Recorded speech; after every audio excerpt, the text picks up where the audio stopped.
পুরো এপিসোড দেখতে জি5 অ্যাপ এখনই ডাউনলোড করুন। আহির তোমার একমাত্র ছেলে, তোমার মুখ দিয়ে এইসব কথাগুলো কি করে বেরোচ্ছে? আমি হলে তো শেষ হয়ে যেতাম। আর পিলু, স্বামীর জীবনের থেকে ওকে গান গাওয়াটা বেশি জরুরি তোমার কাছে? ওর মনে এসব ঢুকিও না রুক্মিণী। পিলু, যেটা হয়েছে সেটা দুর্ঘটনা ছাড়া আর কিচ্ছু নয়। কোন রকম অন্ধবিশ্বাসকে জায়গা দেবে না মনের মধ্যে, না পিলু?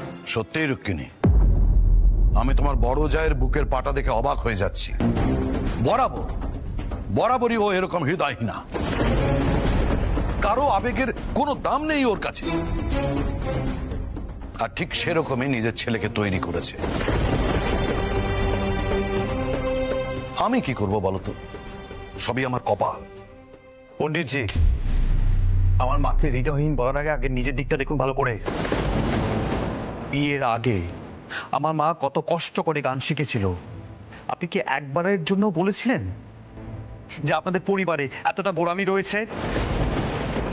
বলেছিলেন কি এই সমস্ত অন্ধবিশ্বাস রন্ধ্রে রন্ধ্রে রয়েছে? বলেছিলেন?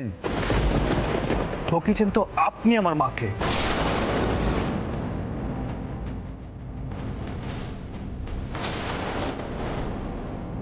আমার মায়ের কৃতিত্ব এটা যে আপনাদের এই সমস্ত কুসংস্কার অন্ধবিশ্বাস থেকে বেরিয়ে এসেছে।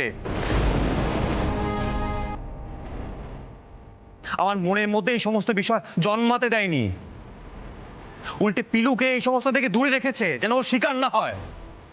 কোন মুখে এই সমস্ত কথা বলছেন আপনি?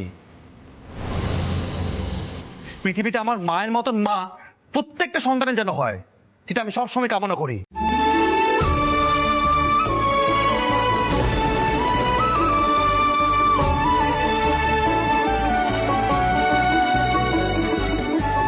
কিন্তু এই কথাটা আপনি দয়া করে বলবেন না। কি হয়েছে? কি হয়েছে তোমাদের? তোমার সব চেঁচাচ্ছ কেন? আগুন আগুন। আহিরের কি হয়েছে? বাবা, আপনি এই অসুস্থ শরীর নিয়ে কেন উঠে এলেন? আহিরের কিছু হয়নি, আই ঠিক আছে। আহির, তোমাকে আমি একটা অনুরোধ করব।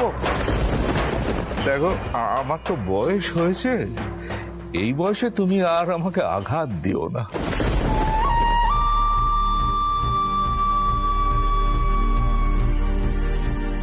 মেয়েদের গান বাজনায় বসু মল্লিকদের শুধু সর্বনাশই হয়েছে।